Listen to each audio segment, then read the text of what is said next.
In life, there's three things. There's our ability to choose what we're focused on, to commit, to get a result, to put all our intention and focus into something. There's our ability to do the right things, to have the right strategy to execute.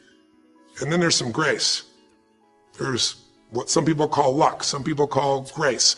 There's if you do the right things over and over again and with total focus, sometimes, you get good fortune that comes your way. And you tend to have more good fortune when you're totally focused and decisive and you take lots of action than if you kind of just sit around and accept things like you don't have a future. What do?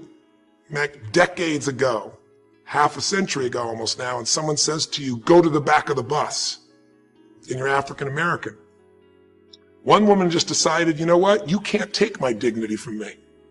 I can only give that up, and I don't choose to give it up. And I will not go back to the bus. The answer is no.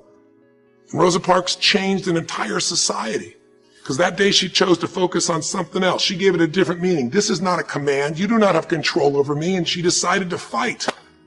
And she changed the direction of a country and of many other countries. She started something. We forget that you don't have to be famous to have the ability to change at least your own personal history. Change the direction we go in our life. We have the power to choose, even if you haven't before. You can finally say, no more, I won't put up with that. Within myself or from anybody else. And here's what I'm going to do differently. That's where the breakthroughs really start to happen. Now the question is, why do some people stand their ground and make something change versus other people just kind of accept things? Why do some people make bold decisions and other people make decisions that are based on trying to hang on to what they've got? Well, that's a more complex question to answer than we might have in a few minutes in this one session, but it is one that I've spent my life studying, because when you can change your decisions, you can change your life. When you can change the force that controls your decisions, you can change anything in your life. At some level, we have certain beliefs and values. But if I was going to make it simple, I'd say there's two things that determine your choices. The first thing is the state of mind and emotion you're in at that moment. Think about it. Have you ever snapped at somebody and had nothing to do with them? It was just the state you're in, right? You're frustrated, you're pissed off about something, and in that state of mind, whatever they said got interpreted through that state, and you made up a meaning like they were an irritant or they were interrupting you. They weren't. Probably felt bad afterwards. When we get in the wrong state, we make the wrong decisions. When you get in a strong, empowering state, you'll make a better decision. Learning how to direct your state is a big part of what my work is with people, and it's a big part of what I do in my seminars. But the other thing that affects your decisions would be what I would call your story or your blueprint.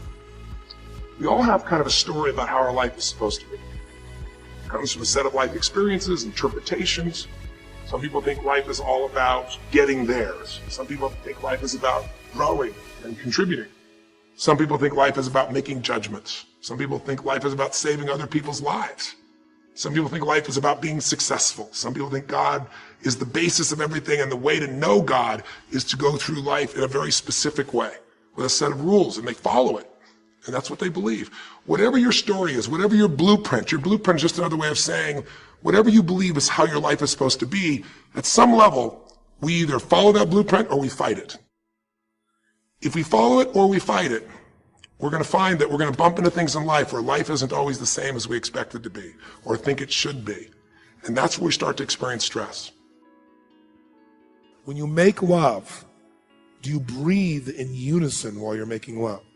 And invariably the guy would go, huh? And I'd say, let me explain. You're here telling me about all these things you're upset with each other about. And you can talk about these things till you're blue in the face, but the real problem is you don't feel connected. You don't feel love. And I said, you don't have that feeling of total oneness with each other. And talking more about this is not going to change it. So if you really want to change this, I suggest you do this. And if you do what I'm telling you, still need me, I'll give you one of my lunches. So here's what I want you to do. I want you to go home and I want you to make love for an hour and a half minimum. And while you're doing it, I want you to breathe in unison the entire time with each other. Because what happens is you feel totally connected as one. Out of, who knows, 3 to 4 dozen people I asked to do that, only one person ever called us back and wanted to be able to do a session. Because the bond is there. So try it. Not now, later this evening. Plus, the great thing about mirroring somebody's breathing, it's very subtle. No one's going to jump out of their chair and say, would you stop mirroring my breathing? And they're not going to notice. So you got breathing, you got posture, you got gestures, you got facial expressions, you got eye contact. What else could you mirror? Come on, use your brain. I know the answer. I want to see if you can come up with it. Come on. What else could you mirror?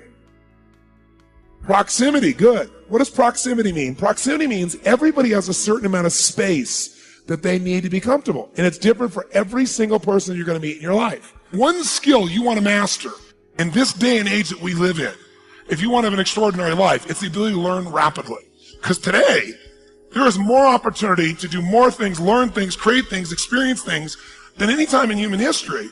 But most people are way, way, way behind the times unless they grew up with technology and learning.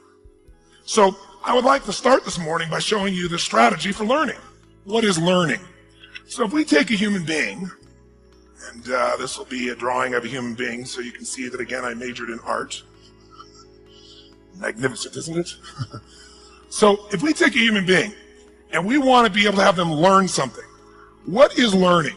Well, learning is the creation that does not represent the highest in me. You decided that even though I have 8 children that I'm not taking care of, I just see women as a receptacle for my orgasms. You decided that you're going to throw your life away for crack.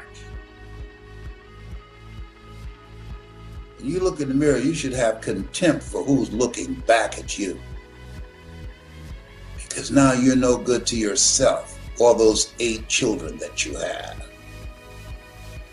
Don't tell me about the man.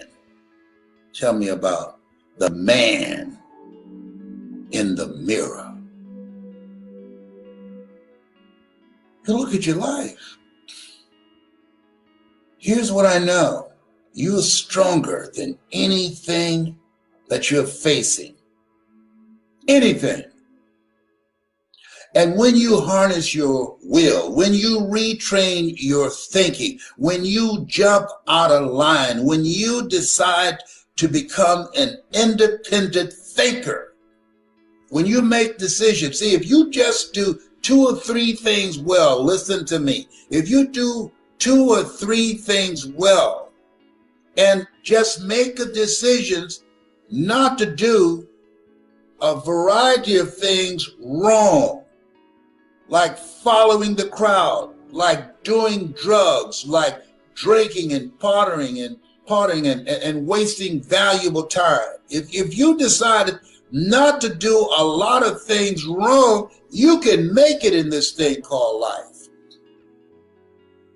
What I've learned is that I can break it down into 4 pieces, right? There are four things, 4 characteristics. One is parenting, the other one is technology, the third is impatience, and the fourth is environment. The generation that we call the millennials, too many of them grew up subject to, not my words, failed parenting strategies, where, for example, they were told that they were special all the time. They were told that they could have anything they want in life, just because they want it, right?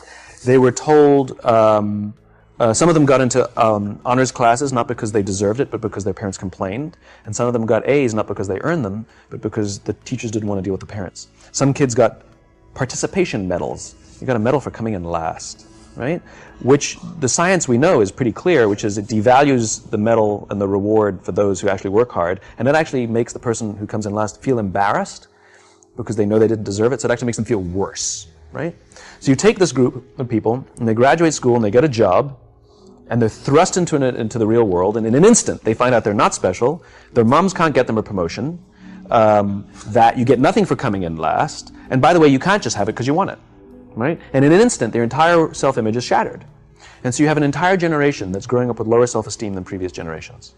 The other problem, to compound it, is we're growing up in a Facebook, Instagram world. In other words, we're good at putting filters on things. We're good at showing people that life is amazing even though I'm depressed, right? And so everybody sounds tough, and everybody sounds like they got it all figured out. And the reality is there's very little toughness, and most people don't have it figured out. And so when the more senior people say, well, what should we do? They sound like, this is what you got to do. And they have no clue. Right? So you have an entire generation growing up with lower self-esteem than previous generations, right? Through no fault of their own. Through no fault of their own, right? They were dealt a bad hand.